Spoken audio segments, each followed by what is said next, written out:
যাত্রার খবর জানাবো। কতটা নির্বিঘ্ন হচ্ছে এই যাত্রা তা জানাতে রাজধানীর বিমানবন্দর রেলওয়ে স্টেশনে আছেন সহকর্মী বেলায়েত হোসেন।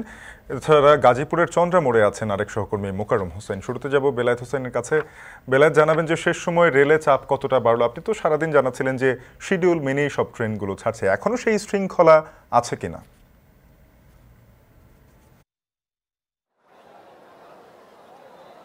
শাপিন, শিডিউল মেনে ট্রেনগুলো চলছে ঠিক, বড় ধরনের কোনো শিডিউল বিপর্যয় নেই। তবে প্রত্যেকটি ট্রেনই কিন্তু আধা ঘন্টা থেকে 1 ঘন্টা কিন্তু দেরি করে ছাড়ছে। এর কারণ হিসাবে যেটি বরাবরই বলার চেষ্টা করছিলাম যে যেহেতু যাত্রীর চাপ অনেক বেশি, এই যাত্রীরা ওঠানামা করতে প্রচুর সময় লেগে যাচ্ছে। এই কারণে প্রত্যেকটি স্টেশনে কিন্তু ট্রেন একটু বেশি, আগের তুলনায় একটু বেশি সময় থাকতে হচ্ছে। এই কারণেই ট্রেন বেশি সময় ধরে ছাড়ছে। বিশেষ করে এখন যদি একটু বলি এখনকার পরিস্থিতি, যে কিছুক্ষণ আগেই অর্থাৎ বিকেল ঠিক 5:30টার সময় এখানে চিলাহাটি এক্সপ্রেস আসার কথা ছিল।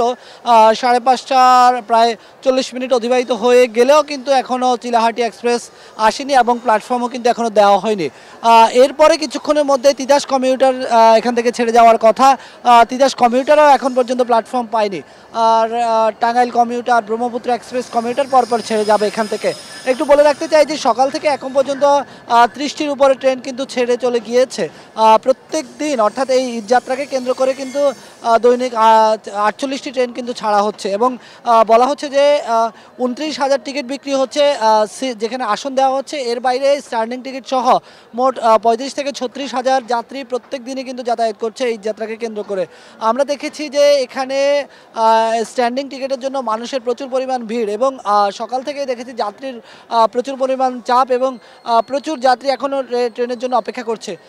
দুপুর পর্যন্ত আসলে একটা জিনিস খুব স্বাচ্ছন্দ্যেই জানাচ্ছিলাম যে আসলে এবার অন্তত একটা জিনিস শৃঙ্খলায় ফিরেছিল, যে ছাদে ট্রেনে উঠে যাওয়ার সংখ্যা একটু কম ছিল, কিন্তু বিকেল 4টার পরে আমরা এই পরিস্থিতি একেবারেই উল্টে যেতে দেখেছি। অর্থাৎ বলা যায় যে আসলে রাজশাহীর যে গামী সিল্ক সিটি রয়েছে, এই সিল্ক সিটি থেকে শুরু করে যতগুলো ট্রেন বিকেলে গিয়েছে প্রত্যেকটা ট্রেনের ছাদের উপর কিন্তু প্রচুর মানুষ ঝুঁকি নিয়ে কিন্তু তারা ঘরমুখো মানুষের ঈদযাত্রা আমরা দেখেছি। তো বলা যায় যে এখন পর্যন্ত মানুষ আসলে অপেক্ষা করছেন তাদের ট্রেনের জন্য। বিশেষ করে দক্ষিণাঞ্চলের থেকে উত্তরাঞ্চলের কিন্তু যাত্রীর চাপ এখানে একটু বেশি। তো এই ছিল বিমানবন্দর রেল স্টেশনে আমার কাছে ঈদযাত্রার সর্বশেষ খবর। চলে যাব গাজীপুরের চন্দ্রা মোড়ে, সেখানে রয়েছেন সহকর্মী মোকাররম হোসেন। মোকাররম, আপনি আমাদেরকে জানাবেন যে বেলায়েত যেই সংখ্যা